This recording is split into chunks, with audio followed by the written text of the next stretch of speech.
Hello, everyone, and welcome to episode unlucky number 13. Yes, yes, I forgot to throw my fingers up like I always do. Episode 13 of the Odd Sports Topics podcast. We've got a guest here today, Tom Pippins. I'll go into him a little bit soon. But PJ, first of all, go through our socials and a little special giveaway that we're throwing out right now. Yeah, as always, guys, make sure you follow our social medias. You can find us on Twitter, Facebook. Go check out our website, oddsportstopics.com, for all of our blog posts. And then obviously you can find us here and subscribe on YouTube to listen to all of our podcasts. Like I said, we got a giveaway going on. So we're doing a giveaway on Twitter. So go check out our Twitter. It's our pinned post. We're doing a signed Yadier Molina pennant. Every entry, every like, retweet, and time you comment under the post, tagging somebody's an entry. So you can enter as many times as you like. And then we're going to do the drawing on Thanksgiving. So we'll have a winner here by the time this releases the following day. So this is the last day to enter. So make sure you get in your entries if you want to win this Yadier Molina signed pennant. It's a really cool giveaway. We're helping us trying to grow. So make sure to follow us on social medias and enter in our giveaway. Yeah, like PJ just said at the end there, you must be following in order to yeah. in order to be qualified. It's a pretty cool giveaway. So go check that out.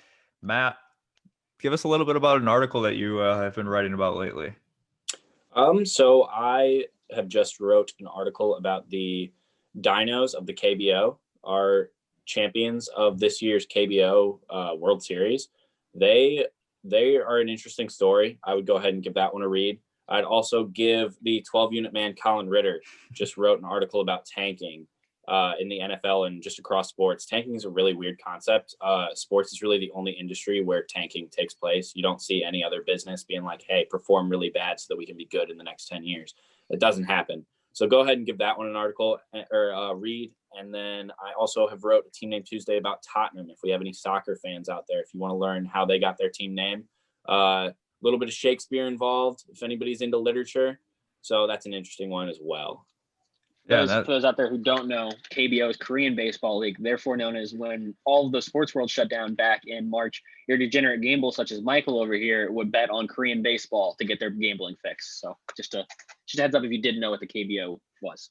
Correct. And the winner of that, as Matt said, the DC Dinos, they got a giant sword as their trophy, which is super cool. And fun fact, ex-Milwaukee Brewer Eric Thames used to be a very, very good player for them, for the DC Dinos. So congratulations, snaps for DC Dinos as they get their championship in the Korean Baseball Organization. And now another friend of the pod, as PJ just mentioned, we now have Tom Pippins as our guest today. And it was a very, very good interview. Tom is one of the nicest people I've ever met. Very lucky enough to call him a friend of mine. And also I get to work with him on the Pippin Dodds Packers podcast. Go check that out at pippindodds.com. He's also an author of a book that he wrote. It's Stories from the Marquette Hardwood, or Tales from the Marquette Hardwood. Yep, there it is. So go check that out as well. You can find that on Amazon. It's also in our description, the link to buy that book. Very cheap. It's like $3. So definitely worth the read. It's got interviews with a bunch of Marquette coaches and players as well. And Tom was the former long-term sports director and anchor reporter at WITI, which is Fox 6 here in Milwaukee. So for all of our Milwaukee listeners, I guarantee you know who I'm talking about right now. And he's obviously the current host of the Pippin Dodds podcast. And if you are a St. Louis viewer, stick around though too, even though you might not know who Tom Pippins is. He talks a little bit about Rick Majerus, the former St. Louis University coach. He used to coach at Marquette as well. So Tom Pippins used to know Rick Majerus, and Rick actually wrote the foreword for his book. So that's something interesting to look forward to for the St. Louis people that might not know Tom. But like I said, he's such a great guy, great human, very, very faithful. And he talks about that at the end too. So I hope you guys all enjoy this. I know you will. And again, thanks to Tom for coming on. This is Tom Pippins on the Odd Sports Topics podcast. We now welcome on to the Odd Sports Topics podcast, the former long-term sports director and anchor reporter for sports at WITI Fox 6 and the current host of the Pippin Dodds podcast, which I am lucky enough to be a part of as well, Tom Pippins. Tom, it's got to be a little weird for you to be on the other side of the microphone being the one interviewed after spending your whole career interviewing people. Well, I got to tell you, Michael, it's an honor to be with you, and it's the Pippin Dodds Packers podcast with Michael Rachel. You'd have heard that title. We got PJ, we got Matt here.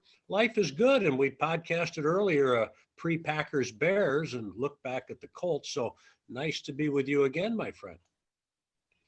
All right. So, Pip, we at Odd Sports Topics, we like to hammer home the odd normalities in sports that sometimes go overlooked. Having been an anchor for about 25 years, tell us a little bit about some of the odd interviews you've had over the years, and whether that be just weird answers, interesting personalities, maybe weird settings for the interview, or any other odd things that you've encountered. That's an outstanding question, Matt. And, I came to Milwaukee at the end of 1981. I started at Channel 4, and I tell people I had my only promotion in 40 years in the business when I moved 2 notches up the dial from 4 to 6 back in the day when you had to get up off your backside and turn the dial. So I was blessed to have a lot of great experiences. One that stands out to me, you recall, of course, young ladies playing high school football. Well, back then it was quite a phenomenon. I think I'm going back 25, 30 years or more. And I think her name was Judy Jackson. I can't remember my name, guys, yesterday, but I can remember that. And bless her heart, it was one of those in the ear interviews. I'm in the studio, she's out there at the field. And so we got this young lady, the first in the area to play football, whatever. Nicest person, but all I got were one-word answers. So in that minute 15 or so of an interview within the sportscast, I think I asked about 45 questions, and all she said was yes and no. That was one of the more challenging ones. One of the more interesting ones I recall is with the late, great Reggie White. We did some work with him on a contract for Fox 6, so got to know him well. It was really cool. One interview I remember is when we went into his house and he was watching, he's a big WWF fan, I think, that world or whatever, WWE. You can tell I'm not, but it's entertaining.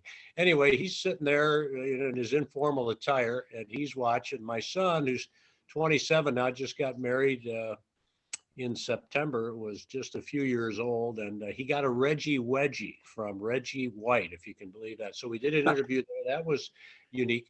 Also, the late great number 92, the Hall of Famer. I remember talking to him outside a hotel on the night before Super Bowl 32. And of course, as you'll recall, everybody expected they were going to win that back-to-back Super Bowls, legendary, maybe become, just one of the great franchises in history, which we know they are, but for that period of time. And when Reggie got done, he goes, "I've got a bad feeling about this game." Of course, we all know he's a very spiritual guy, and lo and behold, Denver came in and upset him. I also remember as an MC at the National Prayer Breakfast when Reggie stunned the world by coming to Milwaukee saying, "God told me to do it." Well, anyway, we had at the time, let's see, the governor was Tommy Thompson, and the mayor was Big John Norquist, the long, lanky one. And so, a lot of tension between the two of them, and they're on either side, the Republican and the Democrat. And Reggie just observed, was very quiet before he got up to speak, and he goes, "They don't like each other very much, do they?" So those situations kind of stick out. One that's in terms of an unusual environment, Tony Dungy, Matt, PJ, and Michael, uh, a friend of mine who is a pastor in Milwaukee, very, very well respected, set up an interview with Tony Dungy, who was then the Colts head coach, on the day of a game with the Packers in his hotel room. How often does that happen when you get to sit down and he's sitting right there next to his bed? We've got a couple of chairs. He talked about faith and football, and as we all know, he's absolutely outstanding. So those kind of stick out. I think another one was Gormon Thomas, the Milwaukee Brewers 1982 World Series team. I recall the day he was traded to Cleveland. I think Rick Manning came in that swap and ended up catching him at a bar tavern that was very popular back in the day for Milwaukee Brewers player called Ray Jackson, not far from the old county stadium, of course, now Miller Park. And he'd had a couple of cocktails, but we had a relationship. He was kind enough to chat, and we did an interview. It would have been fine if it was newspaper, but because it was TV, there were tears in his eyes. His eyes were all red. He was making perfect sense, and the tears were flowing. But I recall a couple of people being a little bit upset that he slurred his words. So those are a few of the interviews that stick out. I'm sure there are more, but I don't want to bore you too much longer. I'm sure a lot of the interviews you've had are just fascinating. Something's happened you've never thought of. So those are some really good ones. Thank you for sharing those. I want to go back into your kind of early days, and ESPN was founded in 1979, which most people don't know, but you were actually one of the first announcers ever to work for that network. Can you explain what working for ESPN was like way back in 79 when it was starting, compare it to what we see now as the main network in all of sports? Yeah. Well, I tell people, Michael, that when I was at ESPN, they were in the red and they were owned by Getty Oil. I leave, come to Milwaukee, and they're purchased by ABC Cap Cities and become an empire, right? Deportes, 1, 2, 3, whatever. But I'm sure I would not recognize Bristol, Connecticut. As a young single guy back then, I worked the third shift, the West Coast show with a boomer, Chris Berman. And funny story there as an aside, guys. He would get a story. The producer would dole out the stories, and there came on Chris's desk an unfortunate death. So he's this big guy, about 6'5" and 3 bills, and he goes, I can't do that. I can't be funny. Give it to Pip. Give it to Pip. So I ended up reading that story. But back then, ESPN, great guy, by the way, just tremendous. ESPN, the highlights for us were doing cut-ins during events such as Wanago Rodeo, ESPN Full Contact Karate. Those were the events we had back in the startup days. And we did the Sports Center. We had our jackets. We had the little ESPN, the little sign, the insignia there that we had to clip to the lapel. And it was a lot of fun. Worked with some tremendous people. Greg Gumbel was back there for a time, and the late, great Tom Mees and Sweet Lou Palmer. But it was absolutely nothing like it is. There was just one building in Bristol, Connecticut. And my joke was, fellas, as a young guy, as I say, a single man, and it was so quiet in Bristol, Connecticut, that we say the excitement was going into the Dunkin' Donuts and trying to hang out with a lady who wore hair not serving us. That was the excitement. And working that third shift, it was like the twilight zone. I would go to bed in the winter. It was dark. I'd get up. It was starting to get dark. But I treasure the experience, and it's amazing how they have progressed. And a lot of people say to me, my goodness, are you upset that you left ESPN? Not for me. I think the good Lord brought me here and again gave me 36 years. I can't ask for anything. With some of the finest people, and I'm still meeting them in the red zone of life, as I say, in retirement, including Michael, of course, and now today, Matt and PJ, and being on your outstanding podcast. Take us back. Obviously, you talked about some of the interviews you've conducted over your long career. There's a lot of big personalities in some of the names you listed. What was it like sometimes when you were working with athletes who maybe their egos were very large that day and didn't necessarily want to be interviewed? How did you go about handling that and trying to pull teeth and get questions out of them when they clearly did not want to be on TV that day? Yeah. A very, very good point, PJ, to bring up. As an interviewer, I've found that you want to go in with a couple of questions, but you're better to be a good listener, because that interviewee may take you to places that you never anticipated. And if I'm so busy thinking about the second question, I don't get to a place that it might take the interview to a whole new level. Now, having said that, I recall guys such as Ted Simmons going into the Hall of Fame now, a catcher, really tough. That was an interesting cast of characters, that 82 Brewers crew. I recall Gormon Thomas, and I kept trying to get him on. And again, we were doing in-the-ear interviews, and I think that he said, finally got through to him. And when I met him, he says, "Hey, Tom Pippins," he goes, "I remember you from ESPN. If you'd have told me that, we would have been on the air." And I recall the first event I covered in Milwaukee, working at Channel 4, was covering the Badgers in the Garden State Bowl game against Tennessee. The late Dave McClain, outstanding coach for Wisconsin, and one of the players, I think Willie Galt was the receiver, and Reggie White played for the Volunteers. So back to Gorman, he was tough. Pete Vukovich was tough. But I think if they felt like you knew your stuff, PJ, and the biggest thing for me is just trying to relate to them, understanding that they're like us. They have gifts that allow them to have fame and fortune that we never could dream of. But in the same vein, they get up out of bed, they put the pants on one foot at a time, one leg at a time. And a lot of them have insecurities, as we all do. So just trying to be polite and respectful, I found, was eventually, if you earn their trust, then you developed a relationship from a professional perspective. But there were some who were a little bit more difficult than others. So you had to really be on your best behavior. And also you better have questions in hand. Someone would say, go. I remember Carlton Fisk working in Little Utica, New York, 1975, and they had the Hall of Fame game. That was the year I think that the Bo Sox went to the 7th game of the World Series with Cincinnati, and Fisk, come on, let's go. But I said, okay, boom, got there, had some questions, thankfully, and he seemed to be engaged. And so you do the best you can, but you got to be ready to go. So, Pip, from my understanding, you were able to interview Michael Jordan, another guy with a pretty large ego, I would assume, rightfully so, though. So you interviewed him when he was in Milwaukee for games. Could you tell us a little bit about what was said during that interview? I remember Michael as a rookie, and I don't know if I've spoken to Michael Rachel, the other great Michael, about this, but actually did a one-on-one live interview in the Hyatt Regency Hotel before a Bulls-Bucks playoff game on the same night. Can you imagine trying to do that as the years went by? So it was a different world. He probably was more humble then than he became. But let's face it, all the great ones have to have ego. Oh, yeah.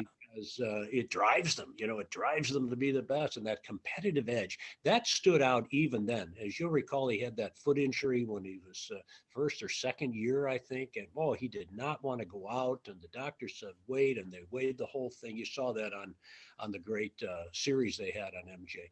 But I remember him being very cordial, very nice.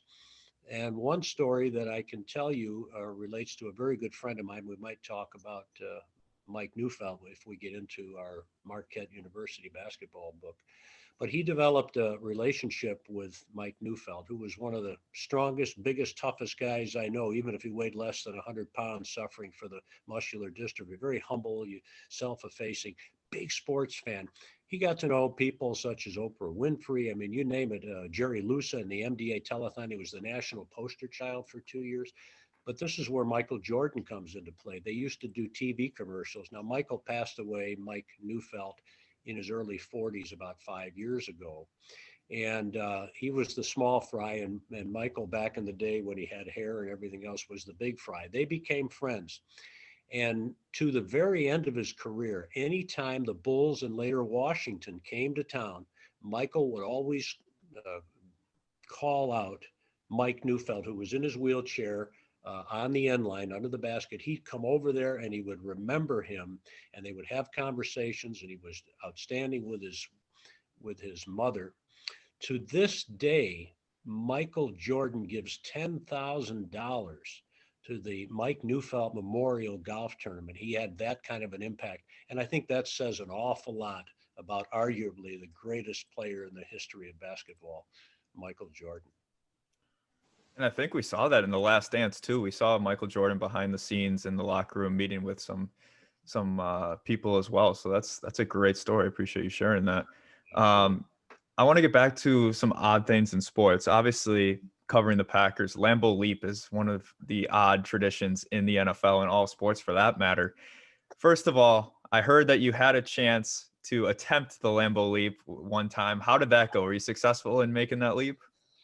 That was about as successful, fellas, as my athletic career. And as many people know, I was third team in my neighborhood. I mean, I didn't get picked until that was like, it put Pippins in left out, whatever the smallest role is in a pickup game. It was me, the frustrated jock who loves people, and God blessed him to allow me to do all this stuff and to hang out with so many of the all-time greats. But even when I had two real knees, I took a leap. I'm one of these guys who barely could jump over a phone book in my prime. So the Lambeau Leap didn't really go very well, but at least I can say I tried. And I came away uninjured for the most part, except for my pride, that's okay. It's probably a good thing. So moving along with that, so Leroy Butler obviously is the one that created the Lambeau Leap. He got a little lateral on a defensive scoop, and he took it to the house and then jumped into the stands. Have you ever talked to Leroy Butler about that specific moment of him creating that Lambeau Leap, or have you talked to other Packers about what the significance of the Lambeau Leap is to them? Well, I think it's really cool that you bring this up. we have interviewed Leroy over the years about that. But just the other night, I was at a charity event with our good friend Steve the Homer True, and the guest speaker was Leroy Butler, who, breaking news-wise, as you probably know, is a semifinalist for the Pro Football Hall of Fame with Charles Woodson, another ex-Packer great. So he got into that story, and it just was amazing. And he talked about how the game was so cold they were wearing women's nylon stockings, and he walks by and Reggie White's trying to get one of his long muscular legs in, and Leroy stopping and trying to help him. Anyway, onto the field, you remember, I'm sure you've seen it, you've heard it, you read about it, where fumble, Reggie picks it up, and all of a sudden, although they said, look, if you get a turnover, just fall down on it. But somehow out of the corner of the eye, he sees 36, gets him the lateral as he's falling to the frozen tundra. And here goes Leroy. And the way he tells it, he's running and running and running, and he sees this fella at the end there, right at the, over the wall, and he's holding a beer. And so it was just his instinct. He was celebrating. He gets a pick. He scores the touchdown. He does the leap instinctively, just leaps into this guy's arms. And this fella, how much did it mean to help out number 36? He drops his beer. He threw the beer out. I mean, you know what the beer mean to good sports fans here in Milwaukee and southeastern Wisconsin, the entire state. Well, anyway, the problem is that the beer went all over Leroy Butler. And they said when he got into the locker room, he smelled like a brewery. Submarine pilot. Second down. Here's Evans back to throw on second down. They chase him out of the pocket. It's a screen. And he sets a screen up, and it's knocked down at the 38-yard line. And a fumble. Tackle. Do the Packers have the ball? Apparently they do. And they're going to give it to the Leroy Butler goes to the touchdown. Is that a touchdown or not?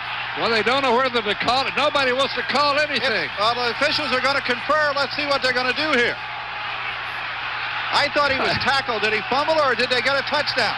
It is a touchdown for Leroy Butler. Holy cow, on the fumble recovery. And the Packers go up 20-0. Oh, what a play. I didn't even see it, Jim, but this may definitely bring back instant replay because I don't think one official on the field knew what happened. I didn't. So that was the start of the Lambeau Leap, and any of his teammates will tell you it's the greatest thing since whatever. And as we see now around the league to this day, not only Packers and pre-COVID, especially into the arms of fans. I remember Mark Tauscher trying one after a rare TD, I think, by the old O lineman. And he didn't make it too, and he's a pretty good athlete too. But they still do it. Opponents do it to this day. And it all started with Leap 36, as he calls himself. That's an awesome story. Obviously, covering sports in a local market like Milwaukee, when there's a Packers game on, that leads. Otherwise, sports necessarily aren't the lead into a news station. So how, when you were covering sports at the local level, how did you pick and choose what was important out of the sporting events to cover that 5 to 10 minute segment you got?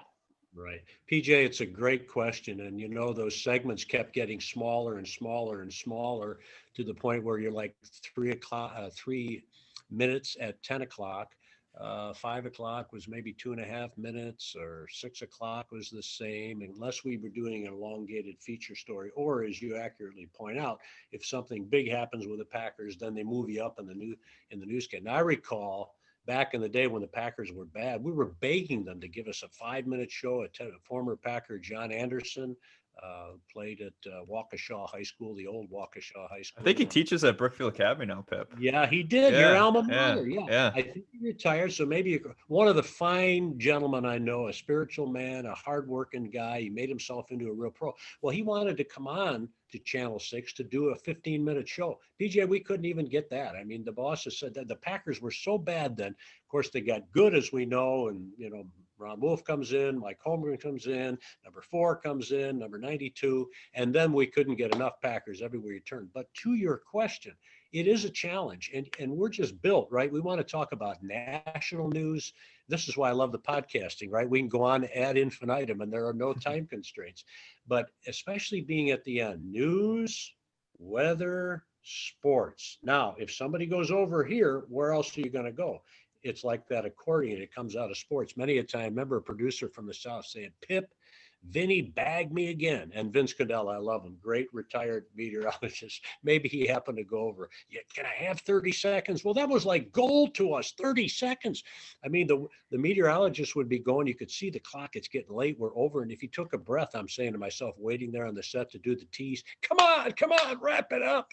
So we really had to emphasize the local. And we did that, but we also look for non-hardcore sports stories, even if it's a 15-second clip. And that's why I love, guys, what you're doing with your podcast. It's different, it's unique, has some cool wrinkles. And so that's the way we went about it, but it was challenging.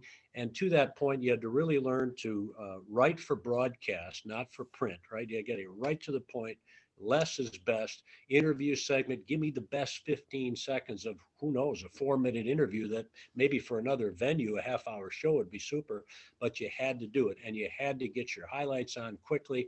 I went from, we were shooting film when I started in the business, and you had to leave a game at halftime or the third inning or whatever it might be to process the film and get it on. Well, of course, then it became to a point where you were microwaving back late highlights as they happened, before you got on. And now to a point where from microwave trucks relaying signals, they do.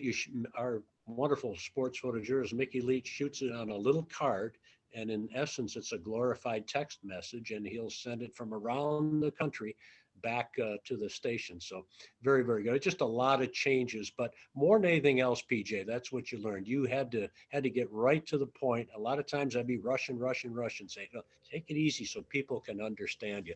It was part of the challenge, but in a sense, it was a lot of fun too.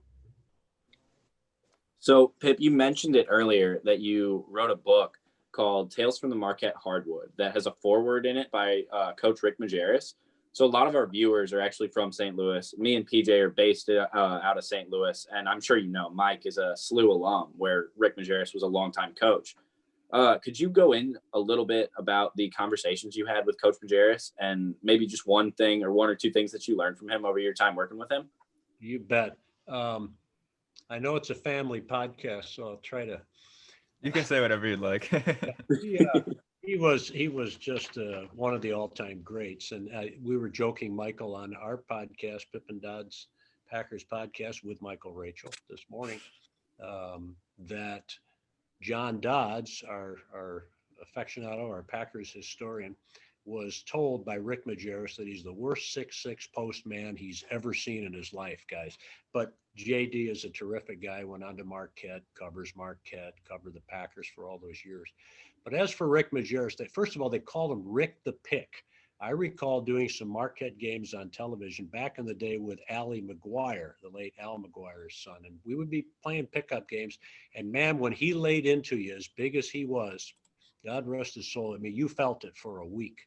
So I remember that. But I also remember him, and I remember sometimes doing an interview. He would be in his hotel room, and he'd be ready to get in the shower. He'd be conversing about his zone defense, and he didn't have any clothes on. It was like, come on. But that was just, you didn't even think about it. He was just having a conversation. He lacked any attire at all. But anyway, the thing I most remember about Rick is that he had a heart of gold. He did so many things for people. And I was blessed to get to know his mom and Alice, and we had a few conversations, and he knew about that. And his mother meant his dad too, but his mother meant everything to him. His dad had passed away, and just the interactions that we had with mother, he just could not do enough. And he invited me out to Utah to one of his great homes, and never did get out there. But I want people to know more than anything, he was a bright, gifted man. But he was one of these fellows that on Thanksgiving Day, good friend of his, Rich Piniella, who was an outstanding women's basketball coach, passed away of ALS a few years back, several years now. And he would go over his house for Thanksgiving. Rick would buy all this food. And he goes, look, we've got all this food here. It's left over. Let's go feed the poor. So into Milwaukee, halfway in the middle of the night, they're handing out food to those less fortunate. So that's the kind of guy he was. He was kind enough to write the foreword. I remember one thing. He kept editing it. It was not pleased. We went back 4, 5, 6 times before he finally said, that's it. You can go with that. And so I remember tears in his eyes talking about Al McGuire and being on his staff when they won the 1977 national championship. And he was a guy who was not a very good player.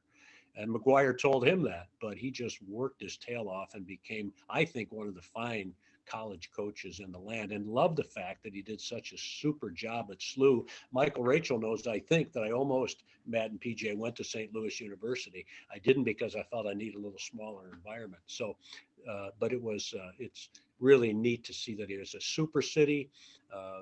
Never forget the 82 World Series and going to St. Louis and marveling over the incredible people and a baseball franchise like none other. So all good. And it was really, I was very blessed. Anybody who got to know Rick Majerus and saw that side of him, very much so.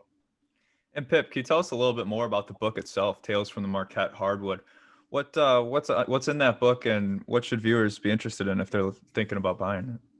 Well, we had a lot of fun. The neat thing is that Mike Neufeld and I did it together, and I don't think it would have happened without Mike, because first of all, he's organized where I'm not. I'm just talking off the cuff all the time.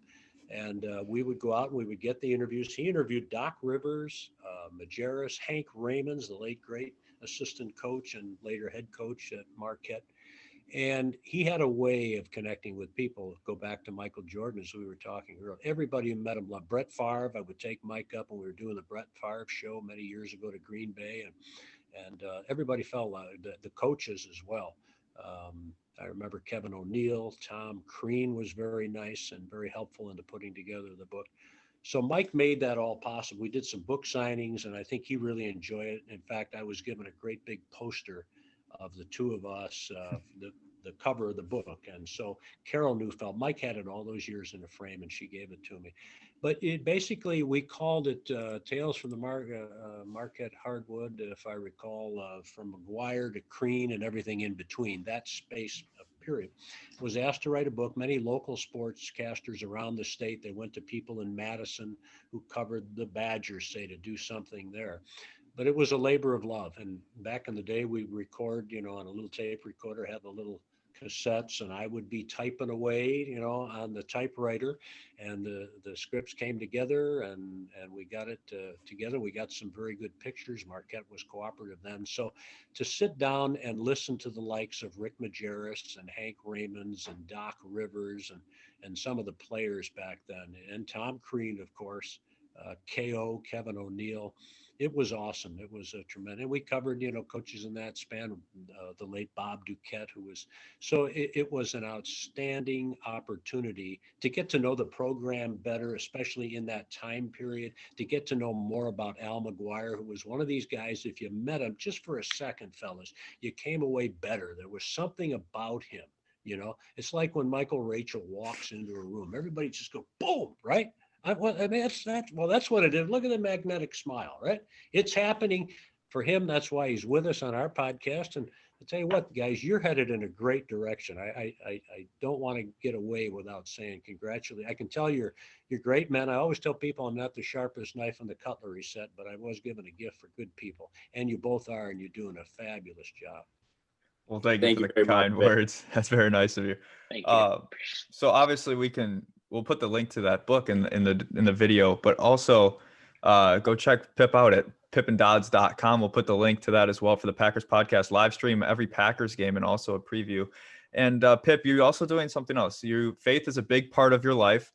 You started a thing with Steve the Homer True, which is another prominent sports figure, analyst in the Milwaukee area on the radio, ESPN radio. And you guys created My Fifth with Homer and Pip. Tell us a little bit about that show, and if you can, it's kind of a tough question, but what are some similarities and differences between faith and sports? I think it's a great question. It was Homer's vision. He said, Pip, let's talk to people about faith, because I think that people who have faith navigate tragedy, the ability to forgive and what have you, easier than if you don't have it, especially in these difficult times. And I give you one quick example about forgiveness, if you don't mind. Friend of mine from one of the local parishes, his mom, a tremendous gal, Catholic, came home from Mass one day, and someone who'd escaped jail came, obviously not all there in terms of his faculties. and beat her to within a whisker of death with a blunt force instrument. She perished when he burned their home down. So this friend of mine went from one day being in the shower, and my wife said, "Where are you going?" "I'm going to the court hearing." "No, you're not, because if you do, you're going to strangle that man." To standing up with the Bible and saying, if you ask Jesus in your life, even though you'll never walk among men again, you're going to go to heaven, you're going to meet my mom's going to hug you, and she's going to forgive you. It's like, where does that come from? Well, I don't think we do that sort of thing on our own. But to the question about faith, so God's brought some amazing people, including, is it Stan Johnson, I think, guys, the former Marquette assistant coach who now has a head coaching job. And he talked about growing up in a foreign country where there was literally war going on and, gunfire and everything, things that we never, and how faith helped him get through that and led him to coming to the States and being an outstanding basketball coach. Also, Cordell Henry. Now, there's a name going back, Marquette lore, one of the outstanding point guards. And I think what I have found with these athletes in particular, I just had lunch with a gentleman named Kevin O'Brien, who will be a guest. He founded Men of Christ, a real dedicated family man, Catholic man. He played pro football for a while. He's about 50 now, and one of these overachievers from Bowling Green. And what I find is, and I think what we've found is that if they take that zeal they have, that competitive edge, if you can somehow get that into faith, and they want to be the best they can as athletes, they want to be the best they can as men of faith. And it definitely comes out in their exuberance, in their passion for growing in their faith and helping others in their journey to just save souls. That's what they're all about. And so we look forward to more of that. And there just seems to be that relationship. Well, take Reggie White, right? He was one of the greatest who ever played. Well, he wanted to be one of the greatest Christians too. So there is a common theme there of people who work very hard to get where they were at or where they're at athletically, be it coach, be it player, and then how they approach their faith walk. Been a lot of fun. Pip, earlier you talked about the National Prayer Breakfast. Is that something that you attend every year, or is it something you've been to once or twice, or just tell us some experiences from the National Prayer Breakfast? Obviously, that's one of the biggest conventions in the world for Christians. Thank you, PJ. Yeah, it was our Milwaukee chapter. I was there a few years, had the privilege of being an MC, and it was so much fun to see just a group of men and women from all walks of life, extremely successful in the business world, in the sports world, getting some of those ex-athletes in, or current athletes at the time, such as Reggie, just to listen to them talk about their faith. And of course, that sports hook, as you know, is what gets people. And they take it from there and they can be really effective. So it was just, to me, it was like at a time when we are really bereft of unity, when we need it more than anything else. It goes back to the my faith that you asked about.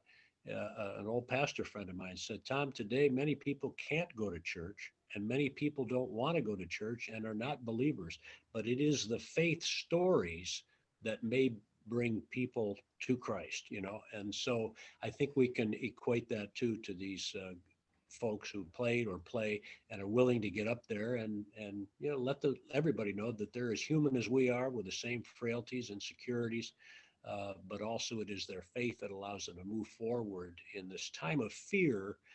As they've said, faith overcomes fear.